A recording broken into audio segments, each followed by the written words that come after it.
Today, I'm putting my relationship to the test by setting up a secret camera to see if my wife is really being faithful or if she's got something to hide.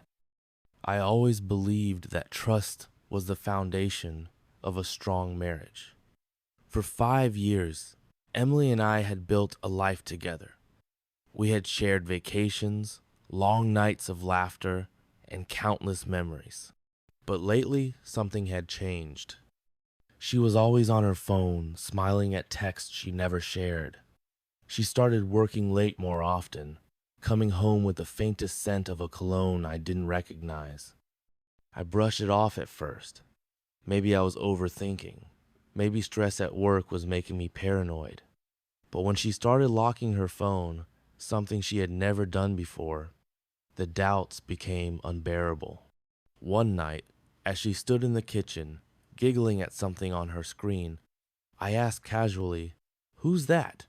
She quickly turned off the phone, forcing a smile. "Oh, just a friend from work. You don't know him." Him. A cold knot formed in my stomach. I had to know the truth. I decided to set up a hidden camera in our living room. It was a small, discreet device tucked behind a bookshelf out of sight, but with a perfect view of everything. The next morning, I kissed Emily goodbye and pretended to leave for work. Instead, I parked my car down the street and waited.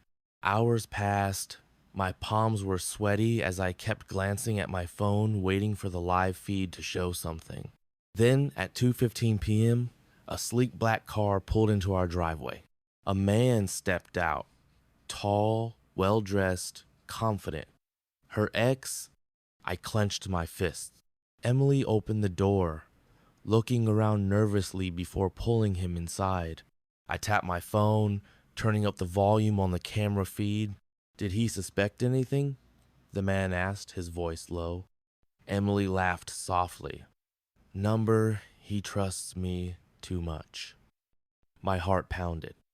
She led him to the couch. They sat close to close. Her hand touched his arm, then his chest. And then, before I could even process it, she kissed him.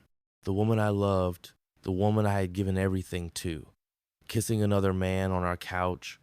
I had seen enough. My hands trembled as I stepped out of the car and walked straight to the front door. My heart was no longer racing, it was ice cold. I knocked, hard.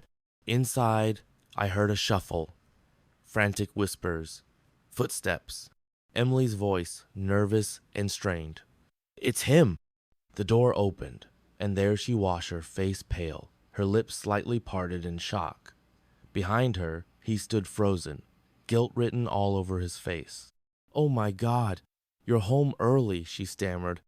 I pulled out my phone, hit play on the video, and watched her eyes widen as she saw herself on the screen. Her face crumpled. "I can explain." "Explain what?" I cut her off. "That you lied? That you betrayed me? That you laughed about it?"